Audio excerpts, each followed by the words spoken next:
پہلی امتوں کے لیے یہ نہیں تھا کہ پچھلے سارے گناہ معاف ہو جائیں، یہ ہمارے لیے کہ ہمارے پچھلے سارے گناہ معاف ہو جاتے۔ اللہ تعالیٰ کا عرش پہلے آسمان پہ آ جاتا، جنت کے دروازے کھل جاتے ہیں، جہنم کے بند ہو جاتے ہیں، شیطان قید ہو جاتے ہیں، اور سمندر کی مچھلیاں اور زمین کی چیونٹیاں تک روزہ رکھنے والوں کے لیے دعا کرتی، اور اللہ تعالیٰ جنت کو روزانہ کہتا ہے ان قریب میرے نیک بندے بندیاں آنے والے ہیں، تو ان کے لیے میک اپ کر لے، تو ان کے لیے تیار ہو جائے۔ یہ اللہ تعالیٰ کی رحمت کو لینے کا سیزن ہے۔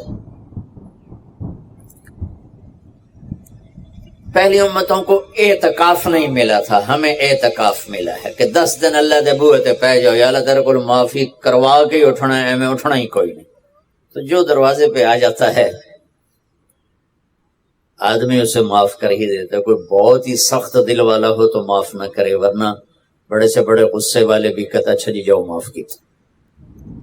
لیلۃ القدر، انا انزلناہ فی لیلۃ القدر وما ادراک ما لیلۃ القدر لیلۃ القدر خیر من الف شہر تنزل الملائکۃ فیہا باذن ربہم من کل امر سلام ہی حتی مطلع الفجر۔ ہم نے قرآن کو لیلۃ القدر میں اتارا، تمہیں کیا خبر کہ لیلۃ القدر کیا ہے؟ لیلۃ القدر 1000 مہینوں سے بہتر ہے، اس میں فرشتے اترتے ہیں اور یہ صبح تک رہتی ہے۔ لفظ قدر عربی میں اس کا ایک مطلب ہے قیمت، سبحان اللہ۔ تو اللہ نے کہا میں تمہیں بتاؤں، آپ سب تاجر بیٹھے ہو، لیلۃ القدر کی قیمت کیا ہے؟ 1000 مہینوں سے بہتر ہے، 1000 مہینوں سے بہتر ہے۔ اب 1 روپے پر 1000 نفع لے سکتے ہیں؟ دنیا میں کوئی ایسا کاروبار ہے؟ جو ہیروئن بیچتے ہیں وہ بھی نہیں لے سکتے۔ اب میرا اللہ کہہ رہا ہے ایک رات 1000 مہینے، یعنی کوئی 82-83 سال۔ یہ تو آ گیا پہلا قدر۔ دوسرا اس کا مطلب ہے تنگ پڑ جانا، تنگ پڑ وقت فقدر علیہ رزقہ۔ تو تنزل الملائکۃ فیہا، تنزل الملائکۃ والروح فیہا، کہ اس رات اتنے فرشتے اترتے ہیں کہ زمین تنگ پڑ جاتی ہے، سبحان اللہ، اتنے فرشتے آتے ہیں زمین تنگ پڑ جاتی ہے۔ تیسرا مطلب ہے قدر،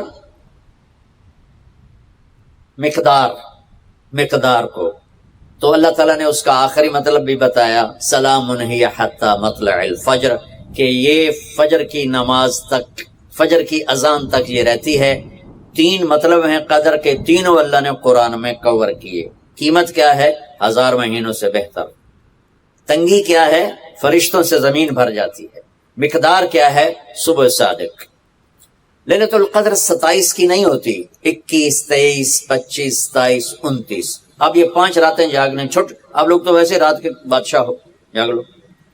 تو لیلۃ القدر مسجد میں نہ گزارو، گھر میں گزارو۔ یہ مسجدوں میں اشتہار لگ جاتے ہیں، فلاں کے ساتھ شب قدر گزاریں، فلاں حضرت کے ساتھ شب قدر گزاریں، پھر ادھر کوئی صلاۃ تسبیح پڑھ رہا ہے باجماعت، عورتیں صلاۃ تسبیح کی جماعت کرا رہی ہیں، اور پتہ نہیں اور کتنی عجیب و غریب قسم کی عبادات شروع ہو جاتی۔ یہ نفلی عبادت ہے، میرے نبی گھر میں پڑھتے تھے۔ آپ نے اشراق کے سوا ہر نفل گھر پڑھا، ہر سنت گھر میں پڑھی، تو آپ لیلۃ القدر کو یہ مستورات بھی آپ بھی اکٹھے ہو کے نہیں منانا، الگ الگ مصلی بچھا کر اپنے اللہ سے رونا دھونا کرو، اپنے اللہ کو منانا کرو، میں بھی کروں آپ بھی کریں۔ نوافل کی جیسے ابھی شب برات گزری تو اشتہار تھے، میں جا رہا تھا ادھر غلام آباد میں ایک جنازہ ہو گیا تھا، تو اشتہار فلاں حضرت کے ساتھ شب برات گزاریں، فلاں مسجد میں شب برات گزاریں، فلاں جگہ شب برات گزاریں۔ بھائی وہ گھر میں منانے کی ہے، مسجد میں نہیں۔ میرے نبی نے نفلوں کو تنہائی میں ادا کیا، فرض کو مجمع میں ادا کیا۔ لیلۃ القدر میں جاگنا نفل ہے، اور پھر جب کٹھے ہو جائیں گے لوگ اور عورتیں تو پھر ساتھ غیبت بھی چلے گی، اور ایک غیبت کا بول ساری رات کو اڑا کے رکھ دے گا۔ مردوں یا عورت کٹھے ہو جائیں غیبت سے تو بچتے نہیں، نہ ہی رک سکتے ہیں۔ سندھ سے ہم بائی روڈ آ رہے تھے، کراچی سے بائی روڈ جماعت تھی، تو وہ راستے میں بڑی غیبت کریں، نوجوان تھے سارے نئے نئے، میں چپ کر کے سنتا رہا۔ جب کوئی 2 دن گزر گئے نا تو ہمارے پاس بڑی وین تھی، میں نے کہا بچوں ایک نصیحت کرتا ہوں کہ غیبت نہ کیا کرو، مذاق کرو، ہنسا کرو، کھیڑا کرو، غیبت نہ کرو۔ تھوڑی سی میں نے اس پہ بات کی تو بڑے متاثر ہوئے، کہا جی ٹھیک ہے انشاءاللہ آئندہ بالکل نہیں کرے۔ کوئی آدھا گھنٹہ گاڑی میں سناٹا رہا، آدھے گھنٹے کے بعد ایک بولے مولانا یہ غیبت نہ کریے تو پھر گلاں کی کریے۔ یہ میرا کلچر ہے، لہذا عورتیں عبادت کے لیے بھی اکٹھی ہوں گی تو غیبت شروع ہوگی، مرد مسجد میں اکٹھے ہوں گے وقت ضائع ہوگا، غیبت شروع ہوگی۔ میرے بھائی بہنوں، ہر نفل کو گھر میں گزار، اپنے گھر کو بابرکت بناؤ، اپنے گھروں میں نفل پڑھو، تلاوت کرو، ذکر کرو۔ صرف اشراق کے نفل میرے نبی مسجد میں پڑھتے تھے 2 رکعت، باقی ہر نفل آپ نے مسجد میں ادا کی۔ تو یہ چند چیزیں رمضان کے متعلق میں نے عرض کی ہیں۔ اب ایک بڑی اہم بات میں آپ کے سامنے عرض کرنا چاہتا ہوں، رمضان کی دولت کس سے ملے گی، رمضان کی برکات کس سے ملیں گی اور کون محروم ہو جائے گا؟ آپ نے فرمایا 4 آدمی ایسے ہیں جن کی رمضان اور شب قدر میں بھی بخشش نہیں ہوتی، بس اس سے ہم اپنے آپ کو بچا لیں۔ کون ہے یا رسول اللہ؟ آپ نے کہا مدمن خمر، شراب کا عادی، کبھی کوئی پی لے توبہ کر لے، میں اس کی اجازت نہیں دے رہا ہوں، مدمن کا لفظ ہے جو روزانہ شراب پیتا ہے، اس کی رمضان میں بخشش نہیں۔ حق لوالدیہ، جو ماں باپ کا نافرمان ہے، اس کی بخشش نہیں۔ قاطع الرحم، رشتہ داروں سے لڑنے والا، اس کی بخشش نہیں۔ المشاحن، دل میں بغض رکھنے والا، اس کی بخشش نہیں۔ ہر وہ چیز جو میرے آپ کے لیے نقصان دے اللہ نے حرام کر دی، ہر وہ چیز جو میرے آپ کے لیے مفید ہے اللہ نے حلال کر دی۔ سود حرام کر دیا، ہمارے پاکستان کی معیشت نہیں پوری دنیا کی معیشت ڈوبی پڑی ہے، سارے ملک قرضوں پہ چل رہے ہیں، سود نے پوری دنیا کو تباہ کر دیا۔ تو میرے اللہ تعالیٰ نے، آپ دیکھتے ہیں میرا اللہ کہتا ہے فَأَذَنُوا بِحَرْبٍ مِّنَ اللَّهِ وَرَسُولِهِ، اگر سود نہیں چھوڑو گے تو میرے اور میرے رسول مل کر تمہارے خلاف جنگ کریں گے۔ تو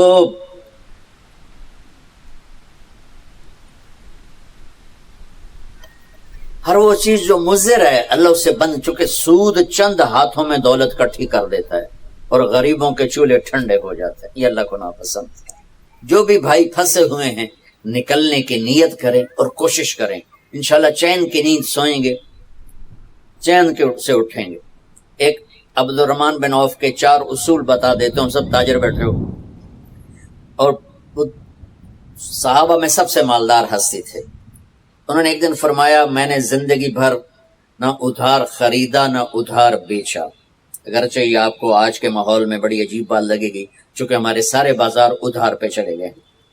انہوں نے نہ کبھی ادھار خریدا نہ ادھار بیچا، تو کتنا سکون ہو گیا، آرام سے سو رہے ہیں۔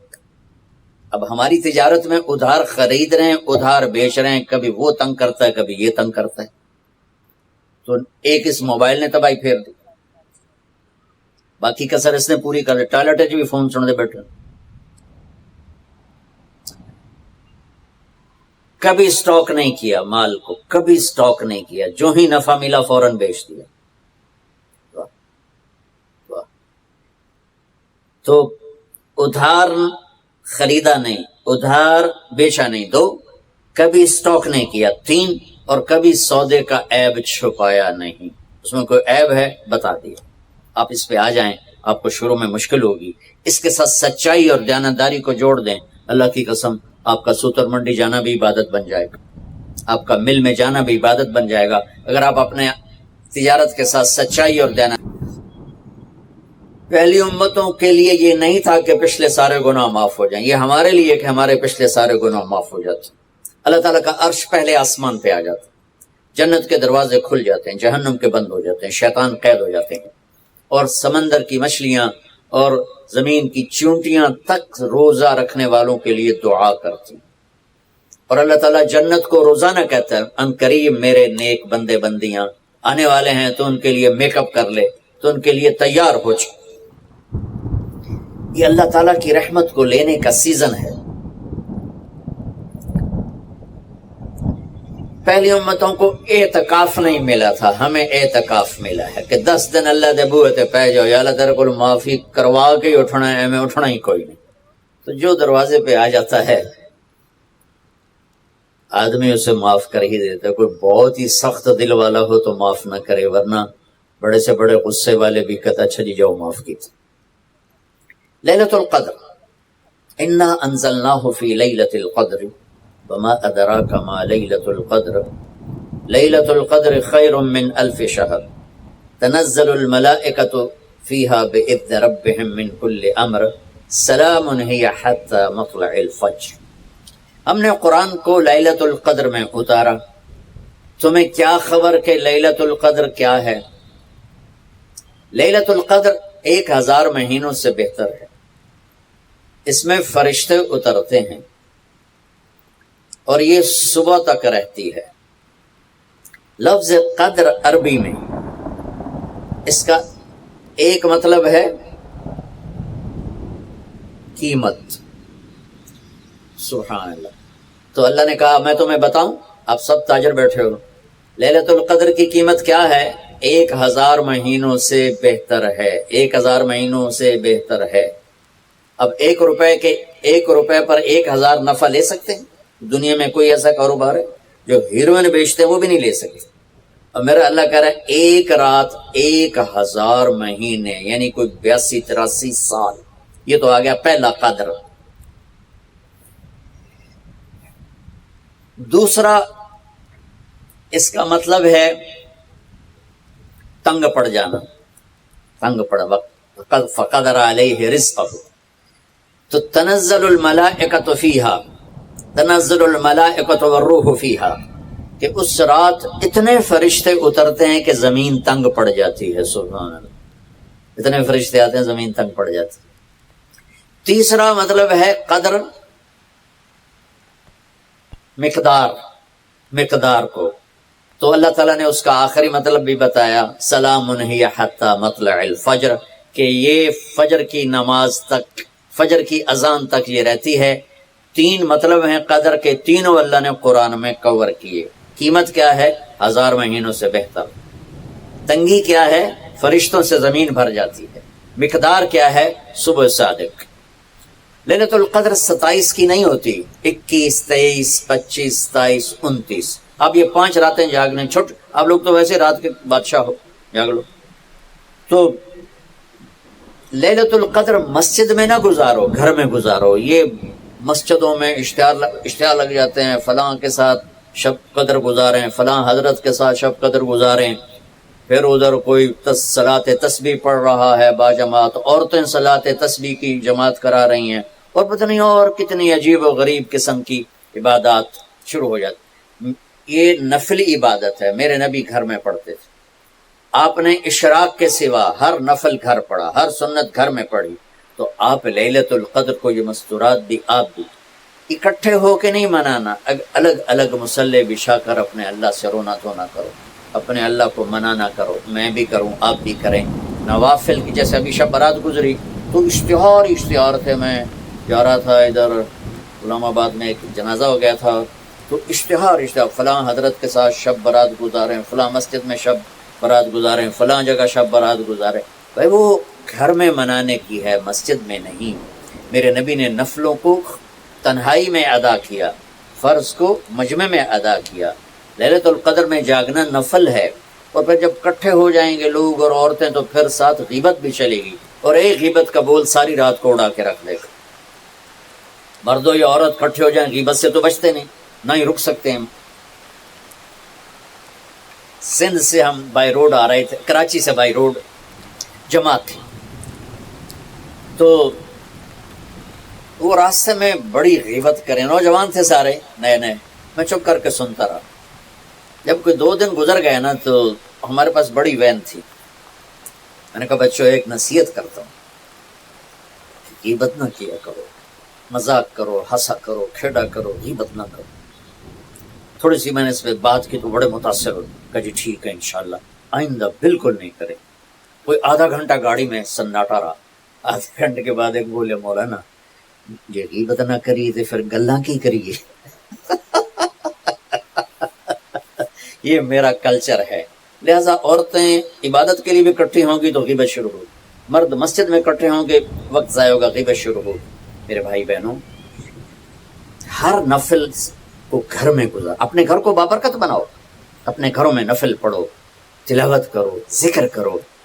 صرف اشراق کے نفل میرے نبی مسجد میں پڑھتے تھے 2 رکعت, باقی ہر نفل آپ نے مسجد میں ادا کی. تو یہ چند چیزیں رمضان کے متعلق میں نے عرض کی ہیں. اب ایک بڑی اہم بات میں آپ کے سامنے عرض کرنا چاہتا ہوں. رمضان کی دولت کس سے ملے گی, رمضان کی برکات کس سے ملیں گی, اور کون محروم ہو جائے گا؟ آپ نے فرمایا 4 آدمی ایسے ہیں جن کی رمضان اور شب قدر میں بھی بخشش نہیں ہوتی, بس اس سے ہم اپنے آپ کو بچا لیں. کون ہے یا رسول اللہ؟ آپ نے کہا مدمن خمر, شراب کا عادی. کبھی کوئی پی لے توبہ کر لے, میں اس کی اجازت نہیں دے رہا ہوں. مدمن کا لفظ ہے جو روزانہ شراب پیتا ہے, اس کی رمضان میں بخشش نہیں. حق لوالدیہ, جو ماں باپ کا نافرمان ہے, اس کی بخشش نہیں. قاطع الرحم, رشتہ داروں سے لڑنے والا, اس کی بخشش نہیں. المشاحن, دل میں بغض رکھنے والا, اس کی بخشش نہیں. ہر وہ چیز جو میرے آپ کے لیے نقصان دے اللہ نے حرام کر دی, ہر وہ چیز جو میرے آپ کے لیے مفید ہے اللہ نے حلال کر دی. سود حرام کر دیا. ہمارے پاکستان کی معیشت نہیں, پوری دنیا کی معیشت ڈوبی پڑی ہے. سارے ملک قرضوں پہ چل رہے ہیں. سود نے پوری دنیا کو تباہ کر دیا. تو میرے اللہ تعالیٰ نے, آپ دیکھتے ہیں میرا اللہ کہتا ہے فَأَذَنُوا بِحَرْبٍ مِّنَ اللَّهِ وَرَسُولِهِ, اگر سود نہیں چھوڑو گے تو میرے اور میرے رسول مل کر تمہارے خلاف جنگ کریں گے. تو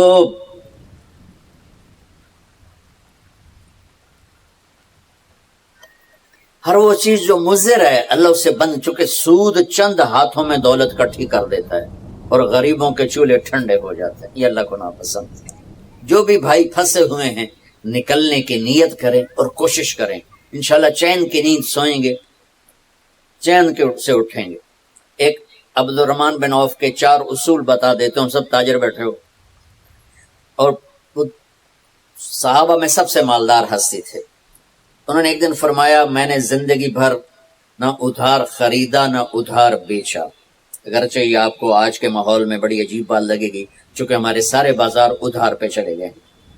انہوں نے نہ کبھی ادھار خریدا نہ ادھار بیچا. تو کتنا سکون ہو گیا, آرام سے سو رہے ہیں. اب ہماری تجارت میں ادھار خرید رہے ہیں ادھار بیچ رہے ہیں, کبھی وہ تنگ کرتا ہے کبھی یہ تنگ کرتا ہے. تو ایک اس موبائل نے تباہی پھیر دی, باقی کسر اس نے پوری کر دی. ٹوائلٹ بھی فون سن دے بیٹھے.